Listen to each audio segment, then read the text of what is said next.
Good afternoon, everyone. Welcome to the Washington Brief for Tuesday, April 4. It's my pleasure to introduce Dr. Michael Jenkins, president of the Washington Times Foundation, which sponsors this webcast. He is also chairman of the Washington Times Holdings, the LLC that owns the Times news organization. He has led a number of well-received fact-finding trips to Korea for policy experts and peace initiatives for the Universal Peace Federation to Northeast Asia and the Middle East. Hello and welcome, Dr. Jenkins. Thank you, Larry, and thank you all for all that you do for the Washington Times Foundation and the Washington Brief. Welcome to our viewing audience throughout America and the world. We're very happy to announce that this is our 24th consecutive month in a row of the Washington Brief. This is our second anniversary. Now we're going into our third year, and our audience is growing very well. Our moderator, as always, is Ambassador Joseph DeTrani. He is the commentator on security issues, former ambassador and special envoy for negotiations with North Korea for the six-party talks, the director of the National Counterproliferation Center and associate director of National Intelligence. Dr. Alexandre Mansourov will be our panelist and commentator. Dr. Mansourov is an adjunct professor of security studies at the Edmund A. Walsh School of Foreign Service at Georgetown University in Washington. He's also adjunct professor of Korean Studies at the School of Advanced International Studies at Johns Hopkins and at the Elliott School of International Affairs at George Washington.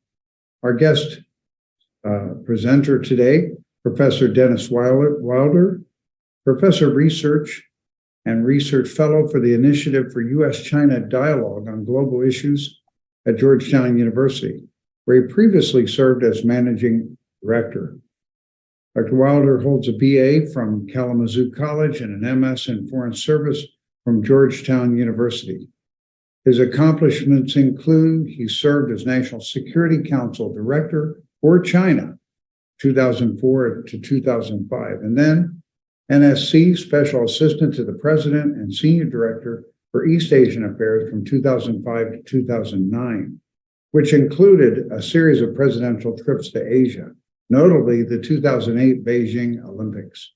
He served from 2009 to 2015 as Senior Editor of the President's Daily Brief, the worldwide intelligence update produced under auspices of the Director of National Intelligence.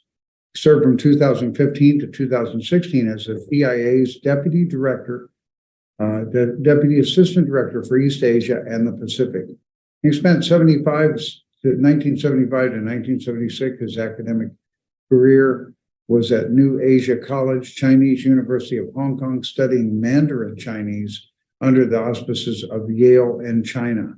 He's the author of We Need More Ludin. So I'd like to present our moderator at this time, Ambassador Joseph DeTrani. Welcome, Joe. Thank you, Michael. Appreciate it. And it's this has been an interesting month since our last encounter, and we're fortunate to have Professor Wilder with us.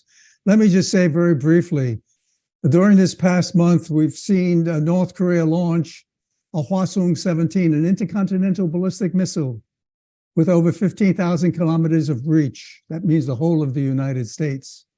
In 2022 alone, we've seen over 14 ballistic missile launches from North Korea. In 2022, we saw almost 100 ballistic missile launches from North Korea. During this past month, we saw a very important summit between President Xi Jinping and President Vladimir Putin. And we've also heard from President Xi Jinping that the United States is trying to, if you will, contain and suppress the People's Republic of China. This is very, very significant. And during this period of time, we're also seeing a visit of President of the Republic of China, Taiwan, Tsai Ing-wen, to the United States on her way to Latin America. The former president of the Republic of China, Taiwan, Ma Ying-jeou, who's in the People's Republic of China as we speak. And I want to go back to this because this will be something I will pursue in this conversation. During the summit between President Xi Jinping and President Vladimir Putin. The 12-point peace plan that was proposed by the People's Republic of China was discussed. So today we're so fortunate to have Professor Dennis Wilder, who is truly an expert on East Asia, the whole of East Asia, but indeed the People's Republic of China. Over to you, Professor Wilder. Thank you, Ambassador DeTrani, and thank you to Dr. Jenkins as well for inviting me today. As was noted, I was the editor of the President's Daily Brief for several years, and often I found that analysts would come in and try and sell a piece to me by saying that world events were at a turning point in history, that the tectonic plates in world politics were shifting. Usually, it just wasn't the case. But today, I would submit to you that it is not hyperbole to say that the geostrategic situation is one where we are at a critical juncture and will determine the course of the 21st century. Moreover, I not only think this, but President Biden and President Xi seem to agree on this question. Biden is fond of saying that this is a decisive decade for our world that will quite literally determine our futures. Xi Jinping went further during that meeting in Moscow that Ambassador DeTrani mentioned when he said that China and Russia will drive changes, quote, not seen in 100 years. So what's going on? Well, simply put, the global order that was organized and led by the United States and its allies since World War II is under severe challenge by world powers such as the revisionist Russians, a rising great power in China, a warmongering North Korea, and a militant theocracy in Iran. China, for example, has stated an intention to challenge this order through such mechanisms as Xi's Global Security Initiative. Moreover, China has developed the economic and military capabilities to challenge our system, our global system. For example, China is now the largest trading partner over 120 countries out of 190 countries in the world. It now has the largest navy. It's tripling the size of its nuclear arsenal, and it engages in more military spending than any other nation beside the United States. China's overt challenge to the United States appears to have at its roots an assessment that the East is rising while the West is in decline. Chinese thinkers point to the 2008 US financial crisis as the beginning of the end of the American primacy in the world, and Chinese propaganda frequently points to American social ills, such as the fentanyl crisis, to prove the point. China's decision to build an ever closer relationship with Putin through what is called the no limits friendship has merely reinforced the perception that China has become the greatest enduring strategic threat to Western values ever. Putin's irresponsible and illegal invasion of Ukraine and China's failure to condemn it has served to solidify these views. After the recent summit in Moscow, I would submit that the question no longer is whether Russia and China have an alliance, but rather what is the nature of that alliance and what impact is that going to have on the world order. The immediate issue is whether President Xi, despite his attempts to somewhat distance himself from Russia's Ukraine invasion, will decide that lethal military assistance is in order so that Putin does not lose on the battlefield. To some extent, the Ukraine war has had an upside for the Chinese because it keeps US military power focused in Europe and has delayed the shipment of military hardware to Taiwan. Putin, Xi, and Xi are very much soulmates with highly compatible worldviews. Both see the United States as leading a coalition to weaken, if not dismantle, Russia and China. Chinese media, since the war began last February, have touted the Russian line that it was the US and NATO encirclement of Russia that forced Putin's hand to make the decision to invade. While I am concerned that Xi Jinping may make the unwise decision to send arms to Moscow, thereby further damaging US-China relations and alienating the European Union, my greater concern is the long-term implications of the Moscow-Beijing axis. First, as JCS Chairman General Milley recently predicted before Congress, China, Russia, and Iran will be a problem for the US for many years to come, he said, as the three are working more closely together. I would go further and add North Korea into this mix.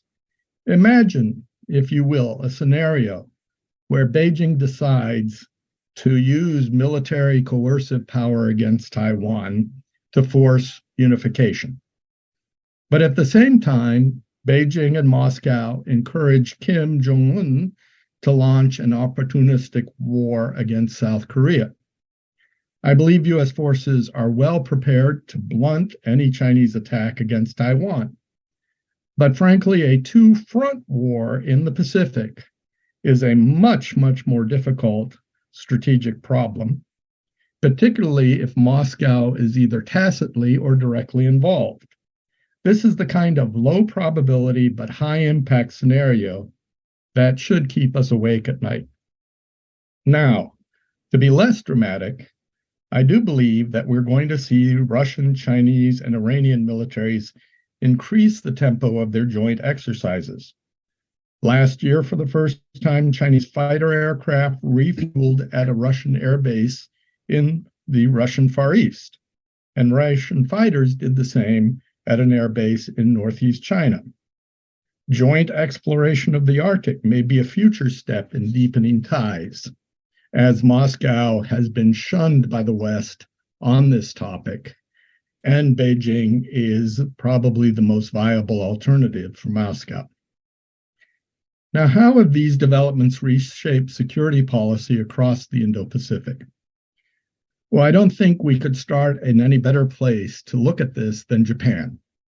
As we all know, Japan since World War II has been a strictly pacifist nation with a self-defense force rather than a traditional military. I remember when George Bush asked Japan to send troops to Iraq in 2004. Koizumi placed severe restrictions on them, only allowing them to help with reconstruction efforts.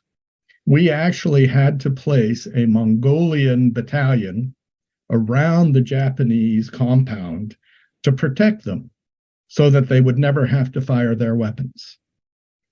But in the last few years, we have seen what cannot be overstated as a profound change in Japanese thinking and actions because of the increasing Chinese and North Korean threats.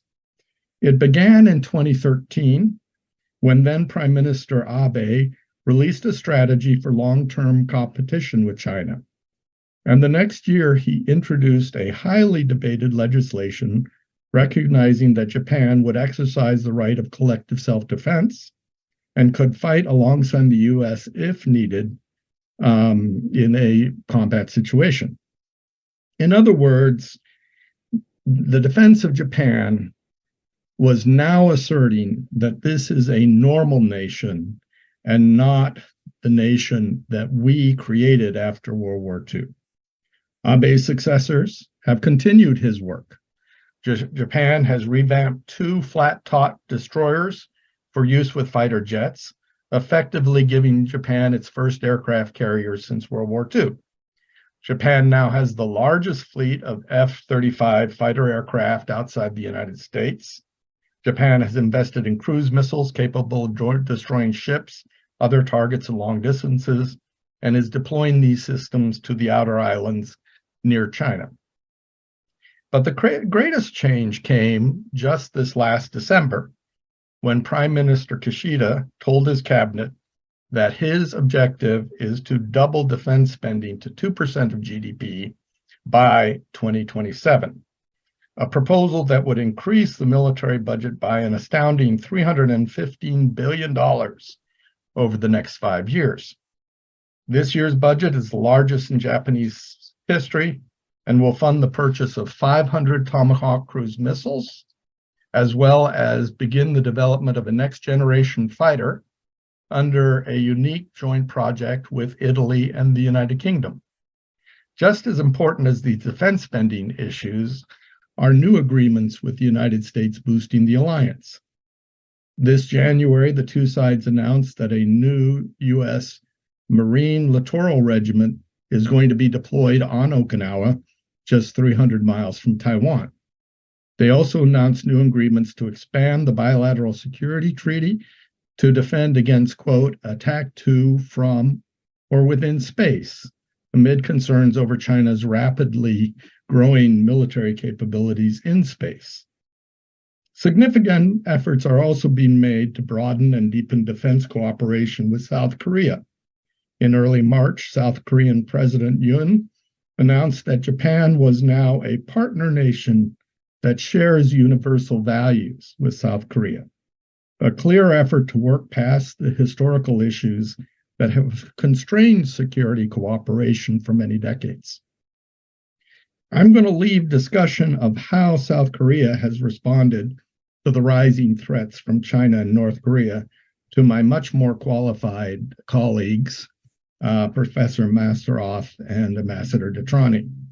But let me clearly say that profound changes are going on in South Korea, and the one that I don't quite understand yet, and I think is still a fuzzy issue, but a very important issue, is the debate that is now ongoing over whether South Korea should develop nuclear weapons.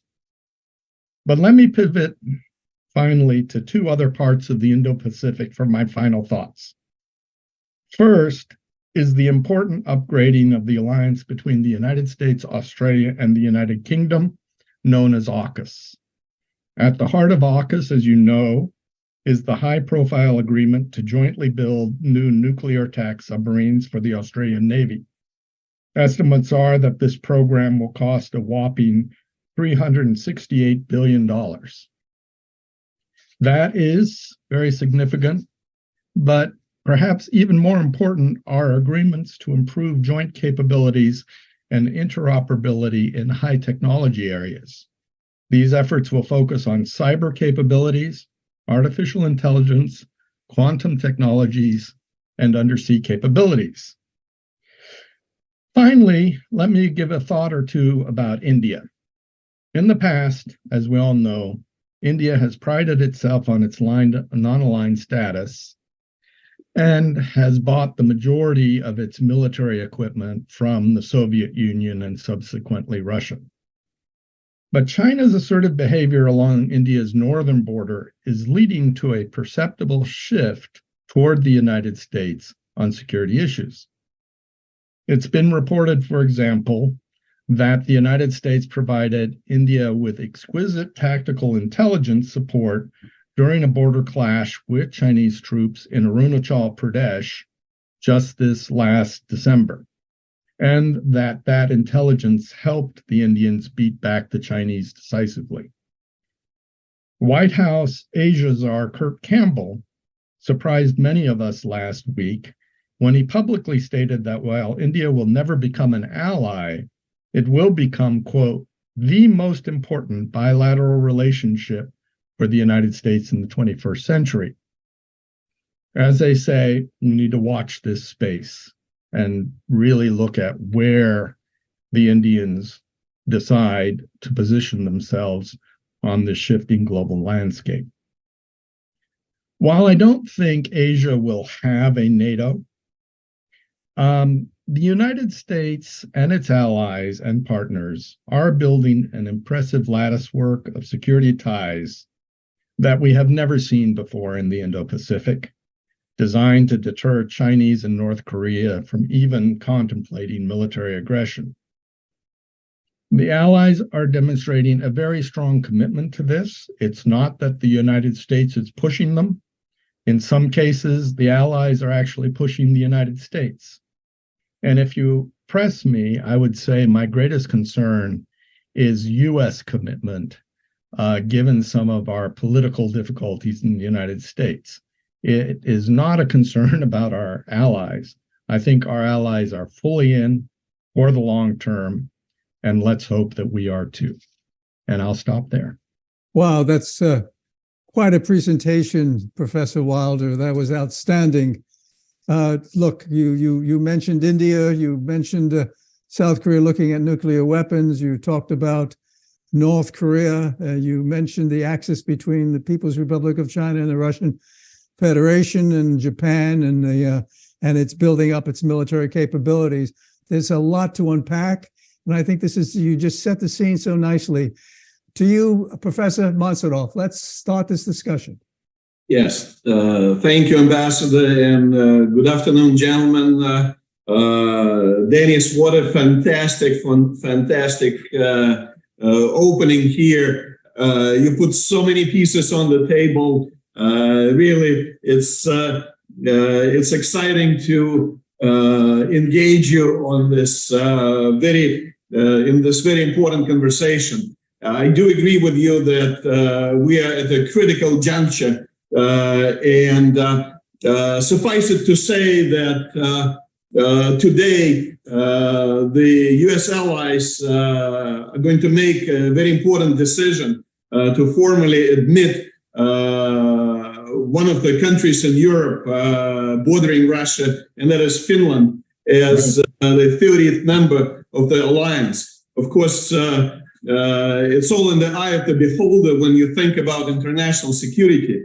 If you believe that international security is indivisible, then you know what we do, thinking that it may enhance our security, may be interpreted very differently on people on the other side of the fence. We believe the expansion of NATO alliance is strengthening the security of the allies in the United States. And as you know, I mean, people on the other side of that in Russia, they believe that that's only augmenting the threat to their country. Now our border with Russia has just grown by another 1,100 miles and become much more insecure than what it used to be when Finland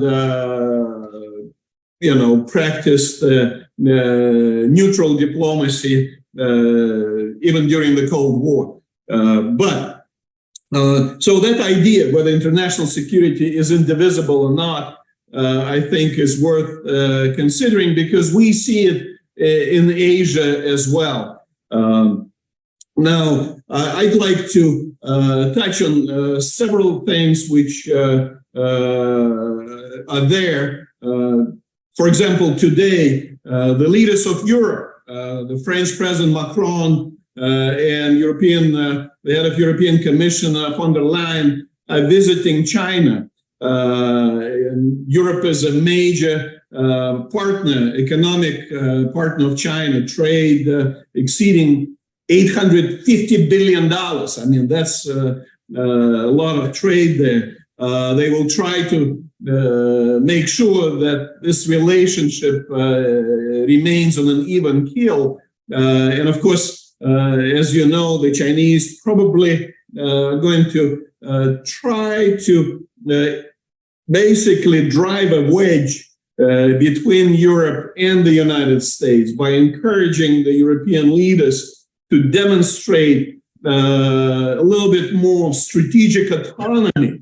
That's what they call it, hoping to see more differences between Europe and the United States on various issues of concern, whether it's Ukraine, whether it's trade, whether it's high tech or security overall. So I would be curious to know, your assessment whether Xi Jinping will succeed in driving wedges between the U.S. and its allies in Europe or not. That's number one issue. Number two concerns Japan. Clearly, you laid out a lot of measures which the Japanese government has undertaken to kind of raise its international profile, to speak with a louder voice on international security matters, having a larger stick behind its back, so to speak, with an aircraft carrier, F-35s, 500 Tomahawk missiles, you name it. Clearly, Japan is doubling down on its anti-Russian stance with Prime Minister Kishida's visit to Kyiv right at the time when President Xi Jinping was having his historic summit with President Putin. And now, of course, Prime Minister Kishida invited Ukrainian leader to Hiroshima to attend the G7 summit, whether in person or by Zoom. And I believe that this appears to be backfiring,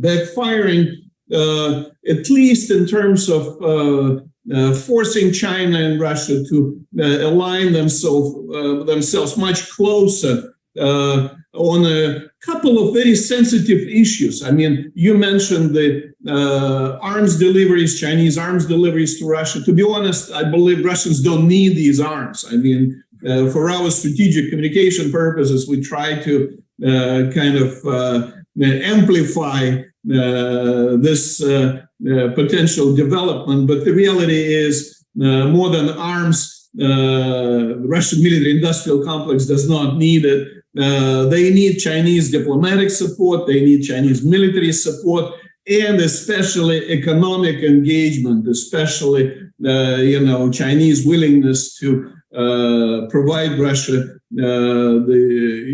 all those goods and technologies which they are cut off now from the customary markets in the West, no longer can get it. And by the way, as you mentioned correctly, China is the largest trading partner of 120 countries out of 150. It's the second largest economy. Basically, if Russia can plug itself into Chinese economy, that will be more than enough, for them to survive.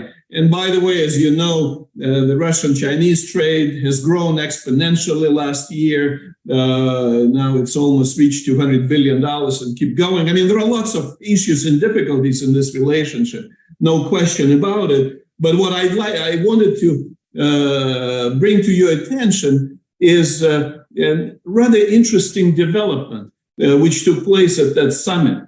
And that is President Xi Jinping's signaling to Putin that China now is ready to take a neutral stance on the disputed Kuril Islands issue with Japan, which is a departure from traditional Chinese position, which was voiced by Mao Zedong back in 1964, when Mao said that these are the Japanese islands. Basically, China at that time sided with Japan.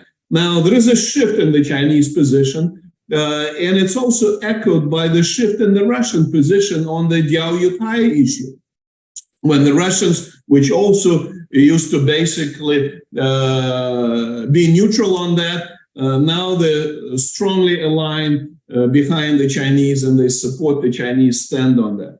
So my question is really about this Japanese doubling down on its anti-Russian and anti-Chinese rhetoric and actions, is really about any gains. I mean, what do you think Japan really has to gain from its increasing military assertiveness with respect to its two largest neighbors, really two great powers? Now, the third question, and I'll stop the ambassador if you don't mind, is really about North Korea. As Ambassador DeTrani so eloquently showed to us, I mean, they continue, revealing new capabilities, strategic capabilities, and the pace of North Korean testing those strategic capabilities, whether it's short range, medium range, ballistic missiles, ICBMs, cruise missiles, even nuclear submarine drones. I mean, whatever that may be. But that, pace of testing of strategic capabilities is unabated, and clearly it's increasing the threat to the United States and South Korean alliance. And yet, what are we doing? I mean, we basically increased the frequency and the scope of the exercises, hoping to basically send some deterring messages to North Korea, improve our capabilities. But yeah, we are trying to monitor North Korean compliance with sanctions, basically encouraging the allies to help us enforce those. But that's pretty much it. I mean, and in no way, whatever we've been doing has changed the North Korean behavior at all. If anything, they're more belligerent, more aggressive, and much stronger today than they were 2 years ago when President Biden came to the White House. So my question is very simple. Is the Biden administration's policy working towards North Korea or not? This approach of, strategic neglect, benign, maybe it's no longer benign, but strategic neglect, is it working or not? What is your assessment on this account? Thank you, Dr. Mansourov. Well, lots of questions for Professor Wilder. Over to you, Professor Wilder. Okay, thank you. All great questions. Let me do my humble best to tackle them. First of all, I think on the EU-China relationship, you're absolutely correct. This has become, and actually I was speaking with EU diplomats on Friday about this, this has become ground zero in many ways in the struggle between the United States and China. The European attitudes have hardened a bit toward China. In particular, they're very disappointed in the posture China has had on the Ukraine. The human rights questions have been front and center in the EU as well. But as you note, the trade relationship is so powerful. If you look at German companies, the investment that Volkswagen has in China is unbelievably large for the China market. BASF is another company, Daimler Mercedes, another company.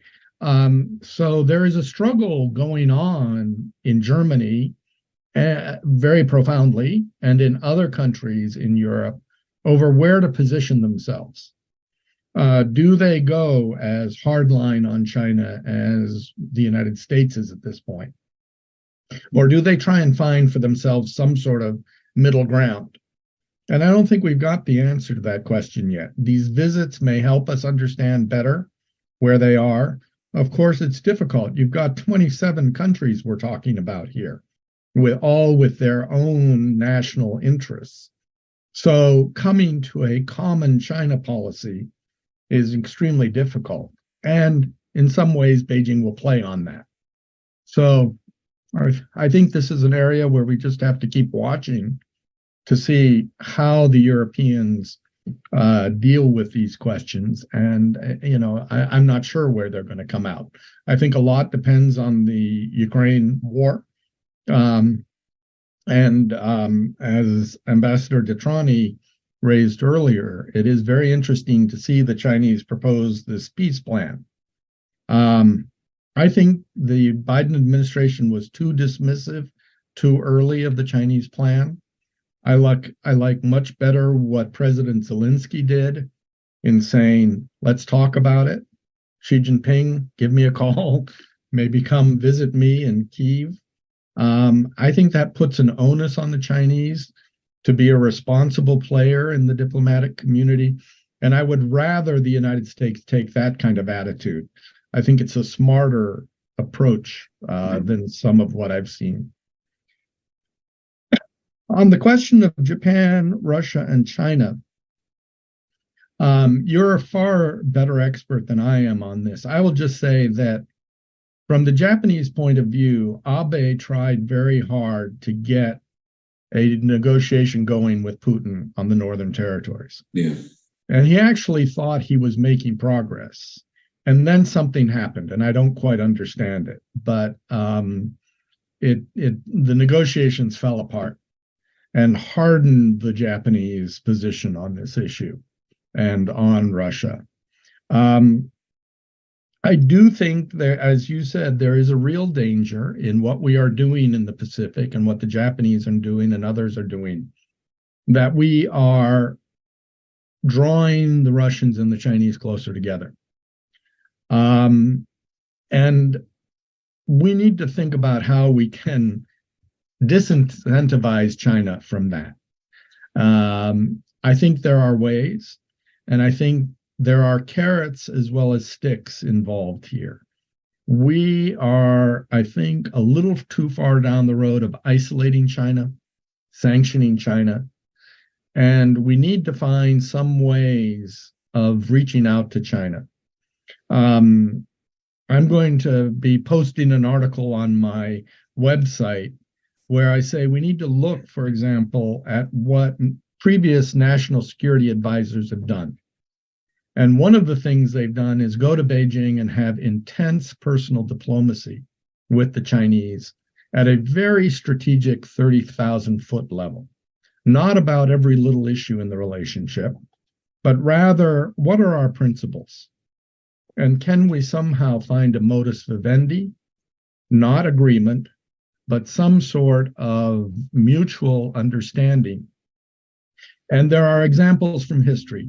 Tony Lake went after, during the Taiwan Strait crisis in 95-96 and reestablished an understanding over Taiwan.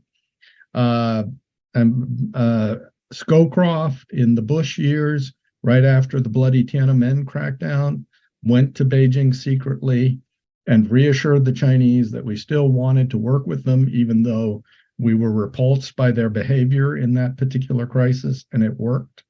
And so I would suggest that what's needed is a high-level diplomacy, and I would suggest that Jake Sullivan is the man to do this, not Tony Blinken, because the Secretary of State gets too involved in all the various tactical issues. I'm talking about a strategic setting of principles that might be helpful in keeping China from going too far with the Russian axis. Finally, on North Korea, I have publicly stated that I give this administration very poor marks on North Korea. And as you say, I think it is a certain kind of strategic neglect. I would say that the United States has diplomacy fatigue on North Korea. You know, we call it the impossible state. And certainly Ambassador DeTrani and I, in previous times, have been in the middle of those negotiations. They're not easy. North Koreans are tough to deal with. But as Ambassador DeTrani has written, and I would point to you to some of his articles, which are very good on this topic, what we need to do is get the Chinese back and re-engaged on this issue. My experience in the Bush administration was that when we got the Chinese involved in the six-party talks, they actually were helpful. When we said to them, we need your assistance in bringing the North Koreans to the negotiating table, the Chinese delivered in that period of time. I think it's still in the Chinese interest to get the North Koreans back to the negotiating table. And so, you know, I very much support, and Ambassador DeTrani may want to weigh in at this point, but I very much support more proactive diplomacy with Beijing to try and see if we can't restart some meaningful negotiations. So Professor Wilder, let me just say, I think your comments, your answers to Professor Mansourov were just outstanding.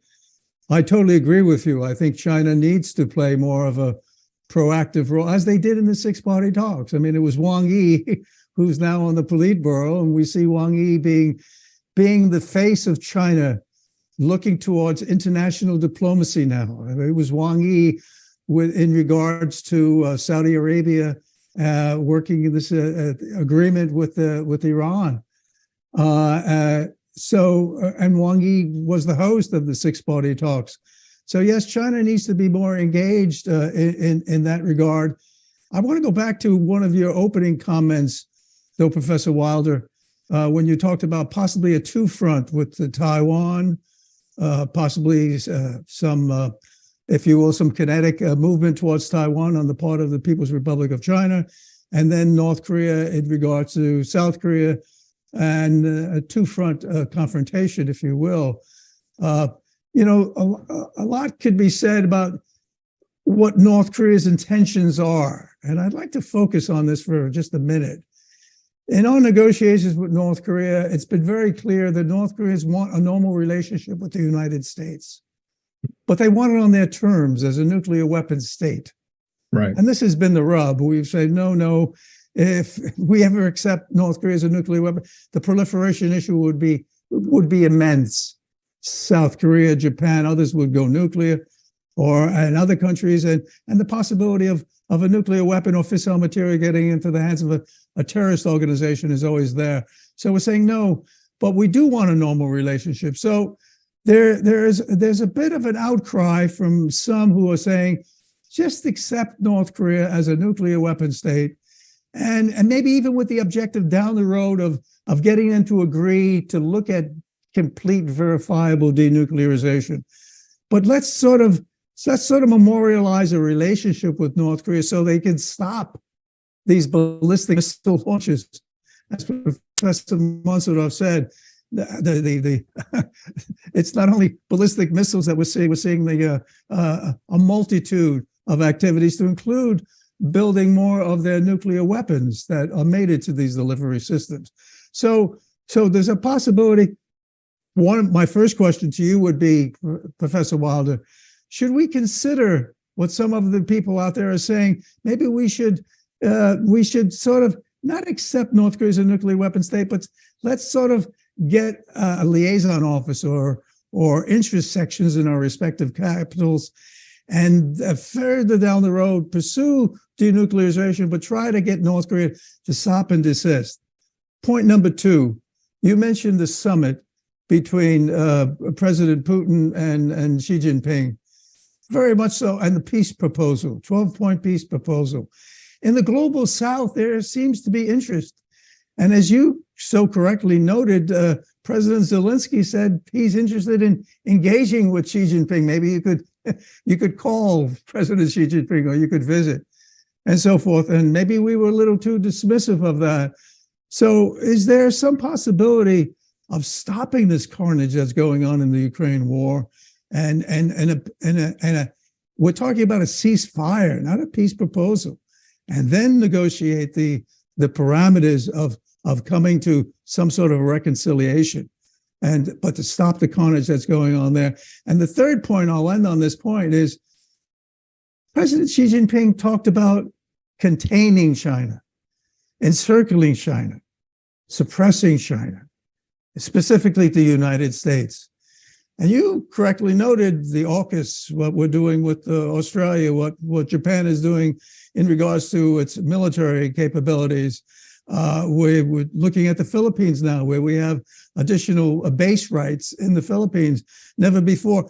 So I think Xi Jinping has an audience in the People's Republic of China that's saying, well, are we being encircled? And is the objective here suppression? How do you respond to those points, Professor Wilder, on suppression, on a peace proposal that we've been somewhat dismissive of, and also on North Korea getting them to stop, cease and desist, and trying to be a little more creative? Thank you, Ambassador DeTrani. I think that these are all very important points. On North Korea and how we engage them, I was happy to see that the British have reopened their embassy, apparently, in Pyongyang. which is an avenue and an approach that we haven't been able to use for a while. And hopefully that will be some sort of channel for communication. I do think that there is a way to give North Korea more respect than we give them today. I think that there has got to be a way for us to be more creative in how we approach them in order to get them back to the negotiating table. I think that the kind of flip American answer is today we're ready to go wherever, whenever, however you want to do this. I don't think that's enough. I think we have to have a more creative proposal with some incentives in it. I don't see why the North would come back to the table under the current circumstances. But we seem to have lost a capability in this administration to do active diplomacy of this sort, and I'm not quite sure what the impediments are to it. But I think we've got to think clearly about it. Recognizing North Korea as a nuclear nation, I think, has some very real dangers to it, and I'm certainly not the expert on this. I do worry, and I'd love to hear your views and Professor Mansorov's views on how seriously the South Koreans are thinking about nuclear capability. Because if we do recognize the North, then we're not in a very morally high ground position to tell the South Koreans they can't think of the same thing. So that's just one issue. And again, I don't have the answers.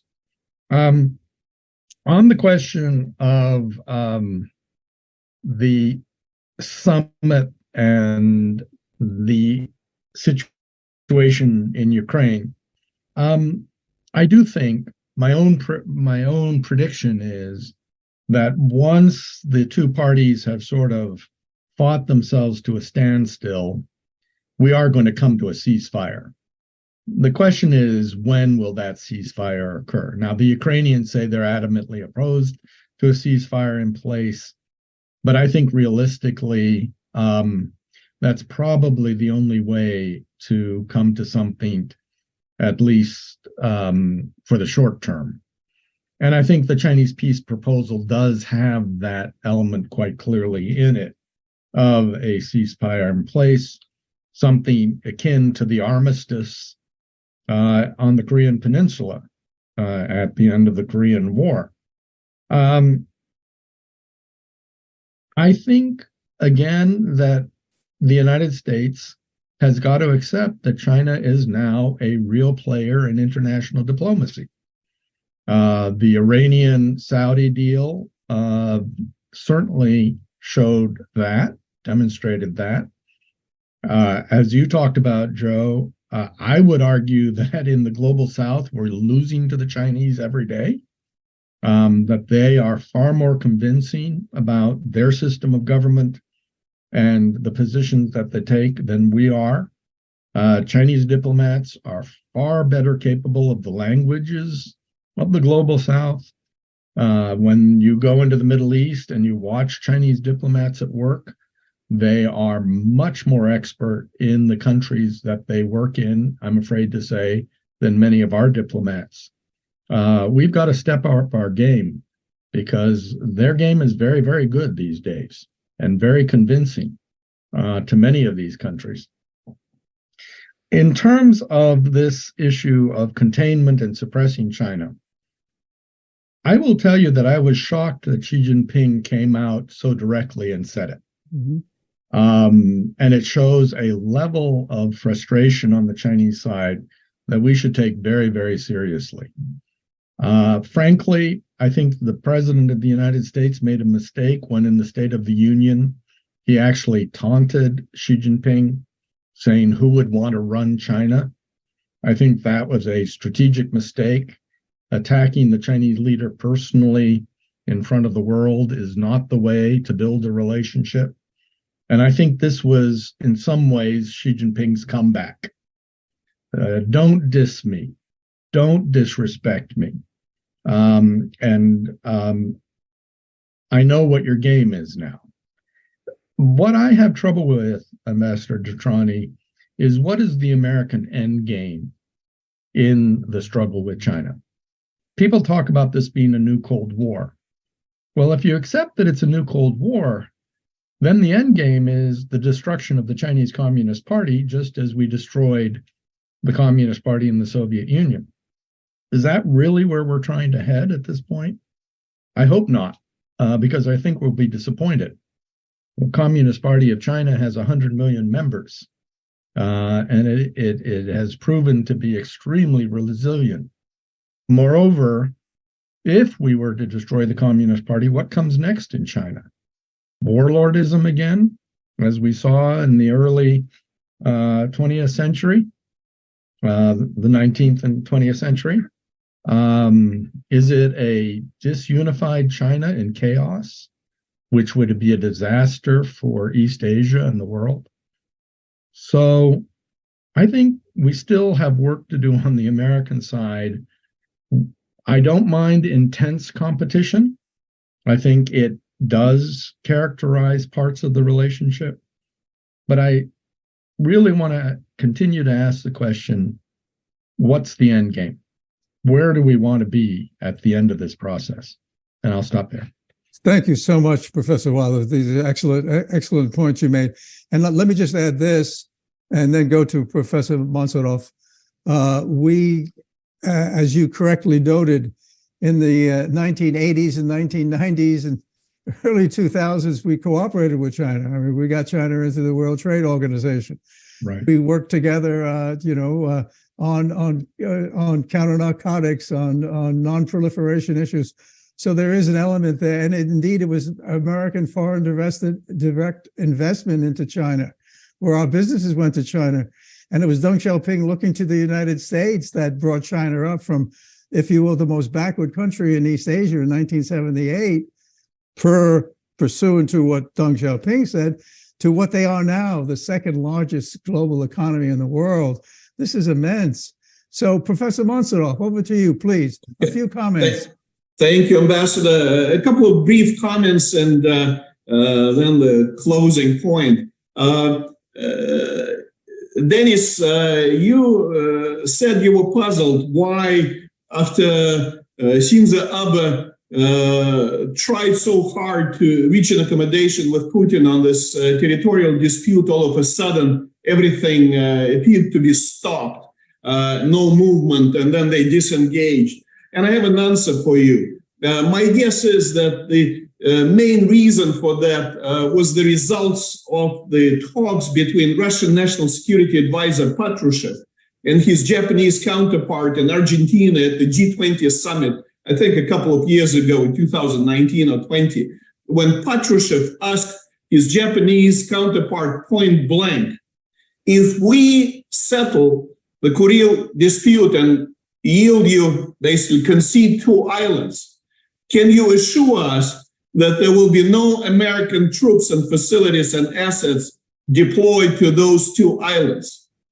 And of course, the answer he got from his Japanese counterpart was, no, we're bound by the US-Japanese Security Alliance, although that's that Japanese sovereign territory, but, under the scope of this alliance, the framework of the alliance, pretty much the US military will be in its authorities to do whatever they need to do to secure our defense on those 2 islands. That was the end of it for Russians.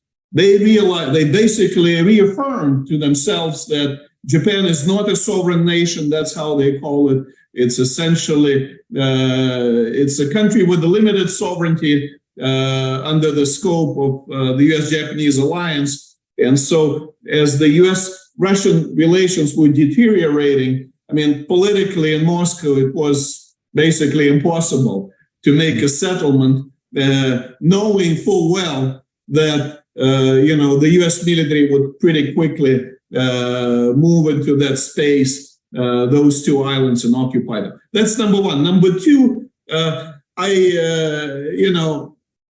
sympathize with your statement on President Zelensky's interest in talking to President Xi Jinping. But really, if that's what you want to do, then the last thing you would do is to invite Japanese Prime Minister for a summit to Kyiv when the Chinese president is making a historic visit to Moscow. That was an insult, a personal insult, in my opinion. And I think the Chinese government is not going to pick up that phone from Kyiv anytime soon, especially because Zelenskyy is going to G7 meeting in Japan. So just forget about it for now. I mean, President Biden, yes, will communicate with Xi, but no phone calls from Zelenskyy. Finally, the final point about American endgame. You eloquently described our options with respect to China.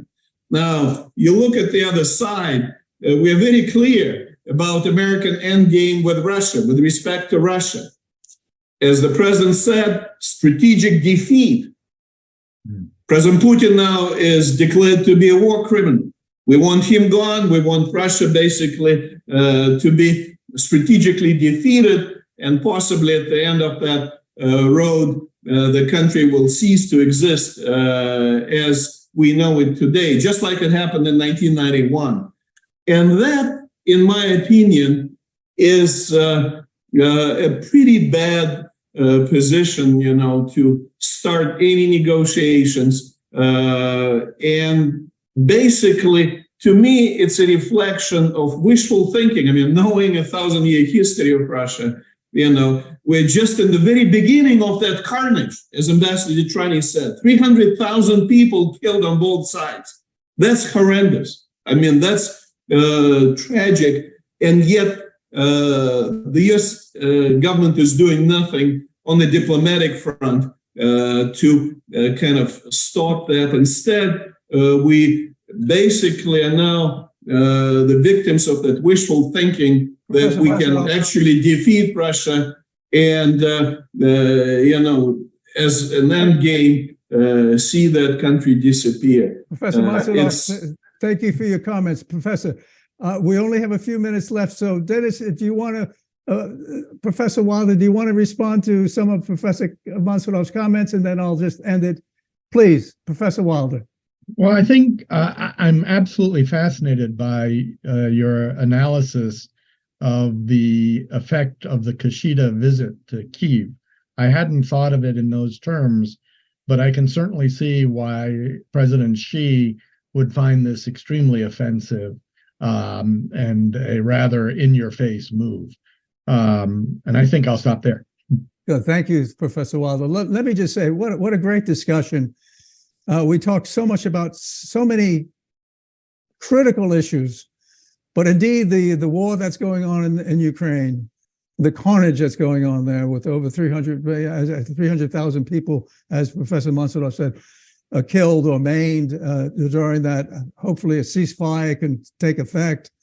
We talked about Korea, getting Korea to stop this escalation. And now with their new policy of preemptive use of nuclear weapons, first use of nuclear weapons, we could accidentally stumble into conflict on the Korean Peninsula. We didn't have much time to talk about Taiwan because Taiwan is right on front and center.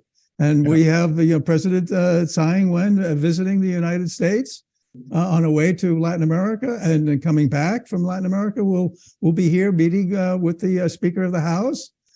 We have the former president of Taiwan, Ma Ying-jeou, in the People's Republic of China. So hopefully some sort of a peaceful resolution can take place there. So there are so many issues there that speaks for peaceful approaches, diplomacy. And as Professor Wilder said, upping our game on diplomacy, getting it going. So what a great discussion. And we're so fortunate to have the Washington Times Foundation host these monthly discussions we have. So to you, Dr. Jenkins, thank you so much for permitting us to have this discussion.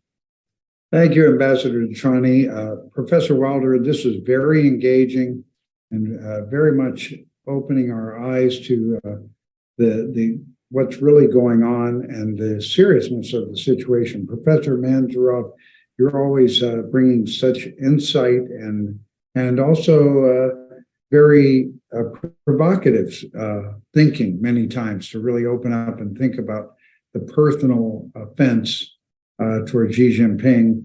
And we're very happy that the Washington Times newspaper is covering this program every month. It also allows us to have reach right into the Yonhap and Korea Times, and it goes all over to the embassies in Seoul. Also, Ambassador DeTrani had a wonderful op-ed yesterday called Nuclear-Armed North Korea Threatens All Nations. I might call your attention to that. And we're just really happy. UPF, Universal Peace Federation, is also sponsoring this program.